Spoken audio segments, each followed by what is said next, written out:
Odin, le dieu principal de l'odinisme, peut être représenté par 3 symboles différents.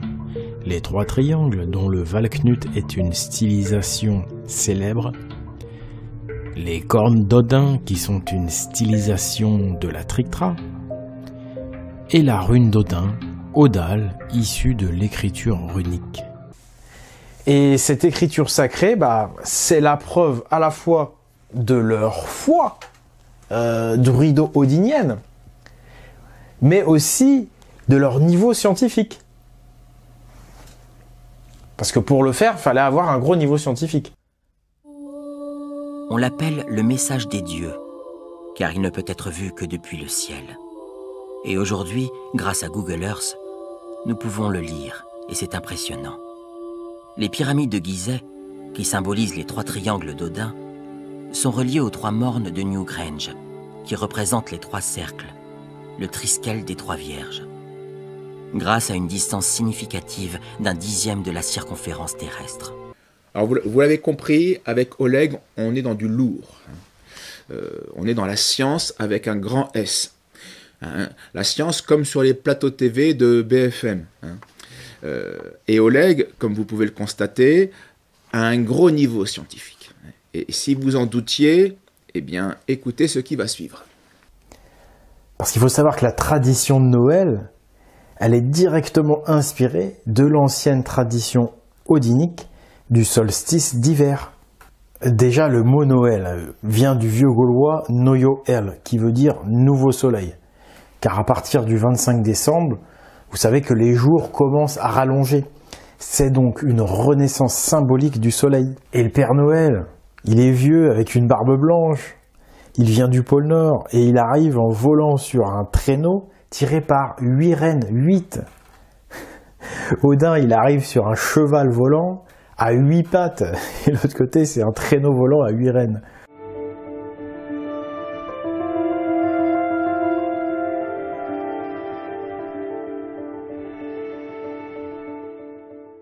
Eh ben oui, Odin, il a dû se déguiser pour se protéger de l'Inquisition. Et puis, même sans Inquisition, face à une église catholique puissante, c'est pas évident. Hein. Donc Odin, il a dû se déguiser en Père Noël pour avoir le droit de venir voir ses enfants une fois par an. Et pour leur offrir donc des cadeaux. Parce que ça symbolise la transmission depuis les anciens jusqu'aux jeunes générations. Et c'est exactement ce que symbolise la rune d'Odin, Odal. Hein. C'est la transmission depuis les anciens jusqu'aux jeunes générations et aux générations futures même. Alors apparemment, Oleg ignore que la révolte protestante du XVIe siècle a supprimé la fête du saint et populaire évêque catholique Nicolas, Saint Nicolas, qui était très répandu dans les pays nordiques. Et le Père Noël, en fait, n'est que la laïcisation de ce Saint Nicolas qui va faire son entrée dans la littérature des colons hollandais aux États-Unis au XIXe siècle. Et ce personnage ensuite va prendre une mesure mondiale et commerciale, évidemment, lorsqu'une firme américaine, justement, va avoir l'idée de dessiner ce vieux bonhomme des colons hollandais aux Amériques en train de boire du Coca-Cola. Voilà. Et avec des distributions de jouets. Et donc, on voit bien, la mission du Père Noël sera maintenant une mission commerciale, laïciste, dont le but sera de concurrencer, aussi de dénaturer l'esprit des fêtes de Noël, du message de Jésus-Christ, qui était pauvre, obéissant, dans une crèche venue pour détruire les péchés du monde. Mais, passons. Donc, Oleg croit au Père Noël, mais il croit aussi, alors non pas au miracle chrétien, non, même les plus avérés, non, mais il croit en la magie des druides. Écoutez cela. Lors de la guerre de 100 ans, les guildes odiniques traitaient directement avec la noblesse anglaise, par l'intermédiaire des druides de Normandie. Les Anglais leur faisaient une confiance totale, au point qu'elles dirigeaient secrètement les opérations militaires anglaises. Les druides qui habitaient des territoires sous occupation chrétienne, obligés de se cacher, continuaient quant à elles leur activité en faveur des guildes odiniques. Dans la plus grande discrétion, elles servaient de service de renseignement pour les druides de Normandie, dont le siège de service d'espionnage était situé à Évreux.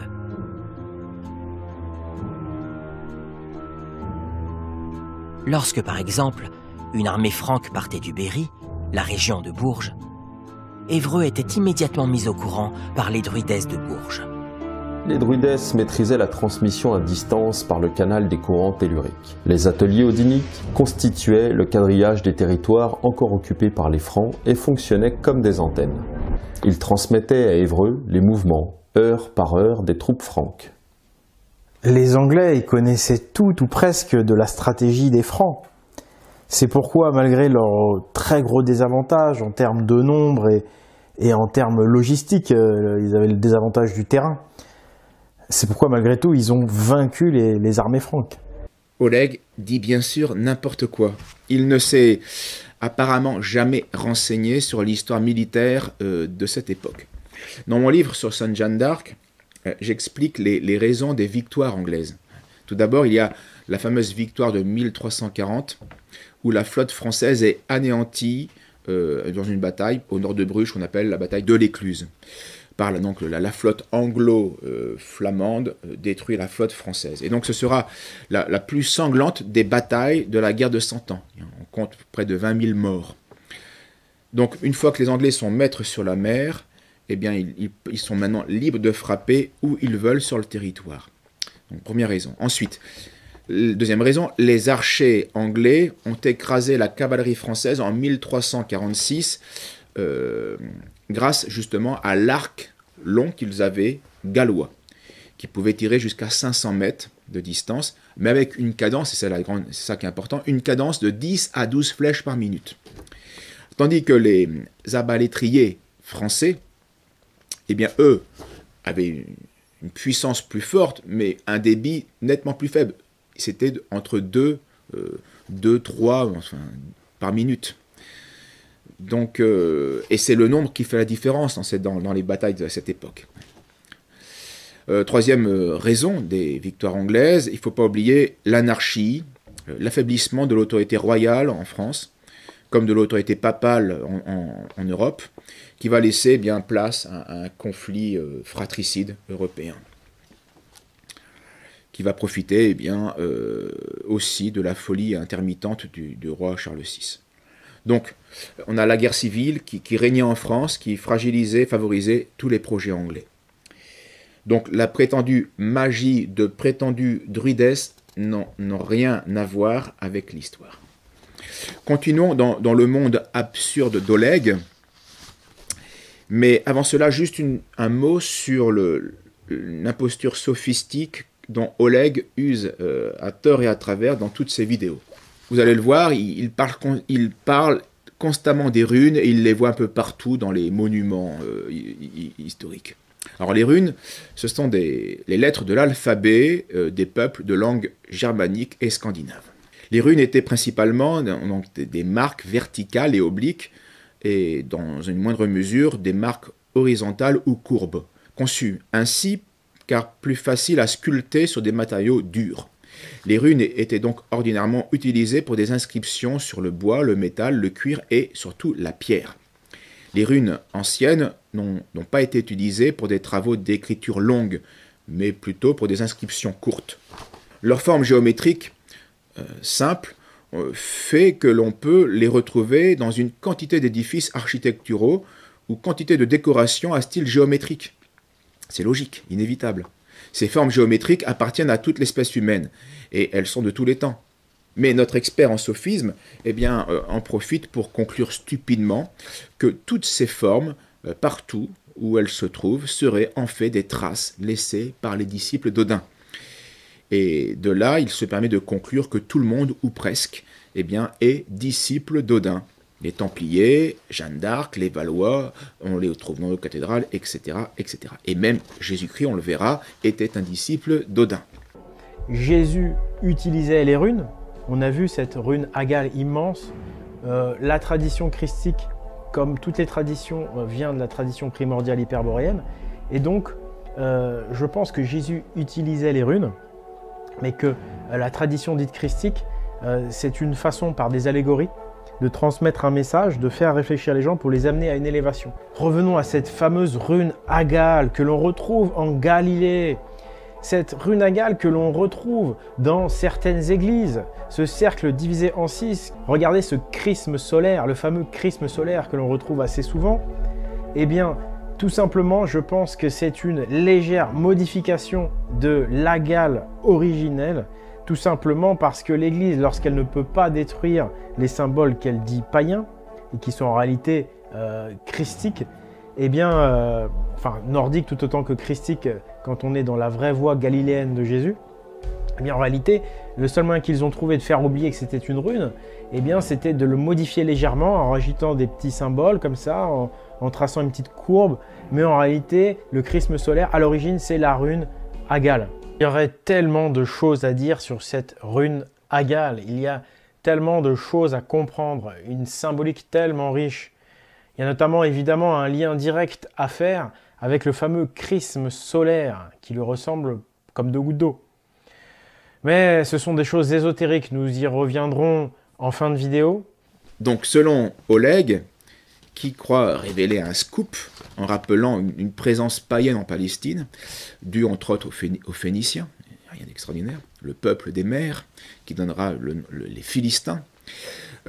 Jésus donc serait en réalité un païen, voilà, un druide celto-nordique, venu pour relever notre niveau énergétique, bref, un guérisseur ésotérique au pouvoir magnétique supérieur. Voilà, qui est Jésus pour Oleg. Que dire devant tant de bêtises? Eh bien, plusieurs choses tout de même. D'abord, Oleg ne nous a pas tout montré. Il nous a montré cela, parce que cela arrange sa thèse fantaisiste. Mais dans le même endroit, près de l'oasis d'Azraq, en Jordanie, on compte des centaines de grandes structures en pierre datant de 2000 ans, de 25 mètres jusqu'à 70 mètres de diamètre. Et on peut donc voir aussi cela. Outre des styles de roues, on peut voir aussi des motifs rectangulaires, comme cela apparaît à l'écran, et qui n'ont rien à voir avec sa fameuse rune Agale.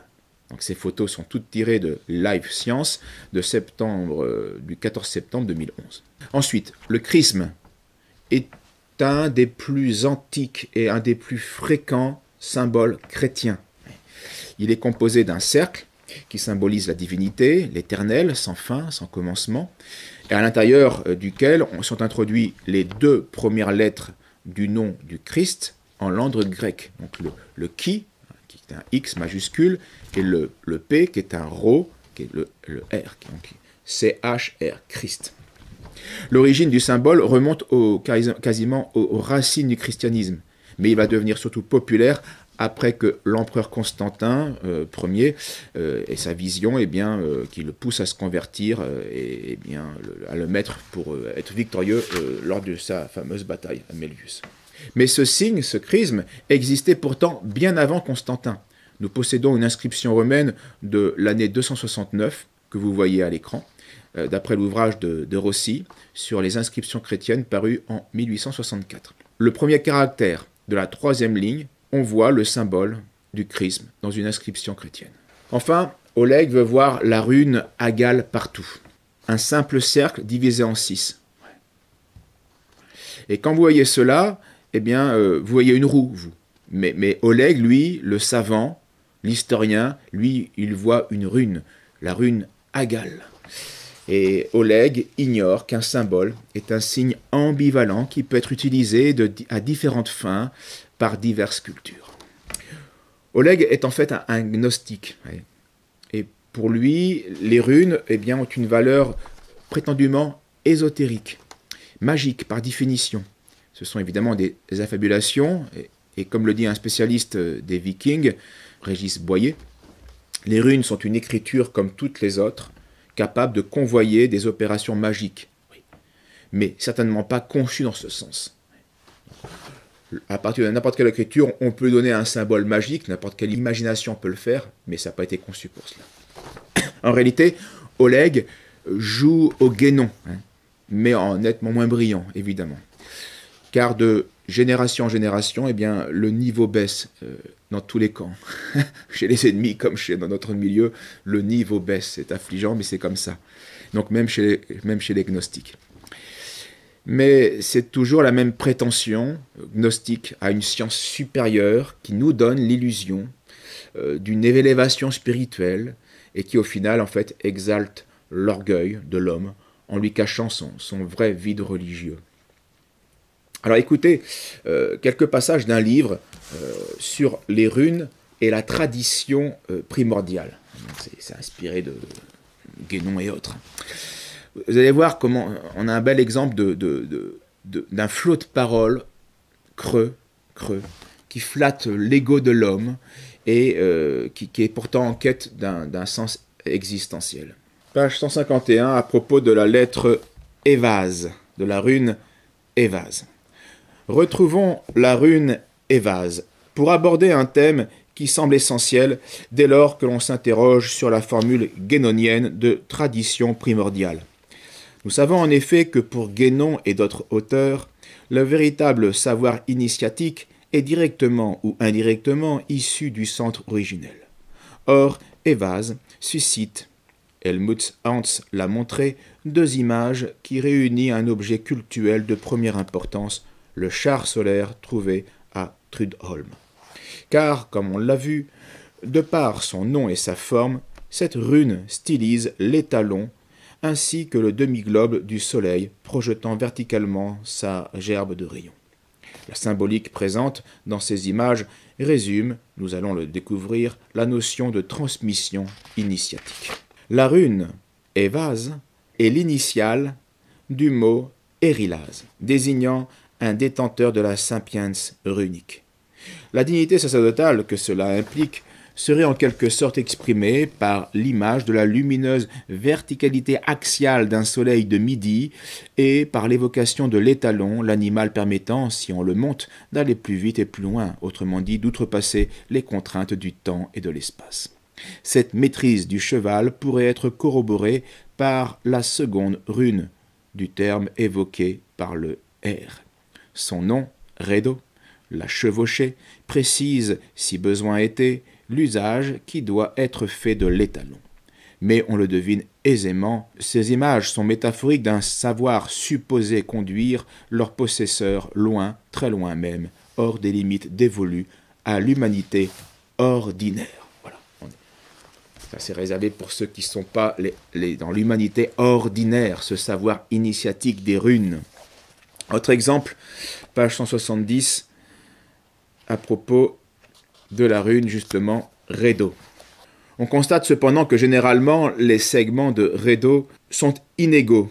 Le plus long rejoint la base de la rune, tandis que le plus court est au milieu et semble, dans nombre de cas, former un angle droit avec le dernier qui, intermédiaire de proportion entre les deux autres, se rattache au sommet de la haste. Il serait donc loisible d'imaginer que les trois segments correspondent aux trois côtés du triangle, 3, 4, 5. Dans ces conditions, nous aurions, en partant de l'extrémité de la haste et en se dirigeant vers le bas, d'abord le segment de valeur 4, puis le jouxtant idéalement à 90 degrés celui de 3, et enfin celui de 5. Il s'agirait donc du triangle de Pythagore déployé. Et, ajouterons-nous, déployé à partir de l'axe du monde, comme pour signifier que la composante métaphysique de cette formulation géométrique est indissociable de la notion d'invariable milieu. Une telle tentative, audacieuse, certes, d'explication du graphisme de Redo, permet peut-être de comprendre pourquoi la dite rune est l'initiale du mot ragin et du mot runose. Qu'il s'agisse du principe divin ordonnant l'univers ou du verbe émané de ce principe, le triangle de Pythagore contient la loi fondamentale régissant le destin des individus. Voilà. Le destin des individus est dans le triangle de Pythagore. Merci Guénon, merci la bande de gnostiques. Mais d'après mon spécialiste, je serai tellement atteint que normalement, bien, je ne devrais pas avoir de mal à faire des progrès.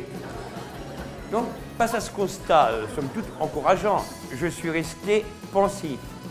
Pensif, mais bête. J'ai réfléchi, les abrutis réfléchissent énormément. Tout simplement parce que leur rendement est faible. Je vous laisse le temps d'y réfléchir. En fait, j'étais extrêmement prétentieux. Je me prenais carrément pour un médiocre, alors que j'étais nul. Maintenant, si intellectuellement je peux peu, bien je vis heureux dans l'éternelle et la perpétuelle béatitude de l'abruti. Alors lui, on l'aime pas, il se croit sorti tout droit de la cuisse de Jupiter. Avec son air austère, il se croit intéressant, il faut qu'il parle tout le temps. Il a des idées sur tout, il sait surtout nous bourrer beau. Oh, oh, oh, il a tout vu, tout lu, tout entendu. Il est tellement instruit que plus personne comprend ce qu'il a tout vu, tout lu, tout entendu.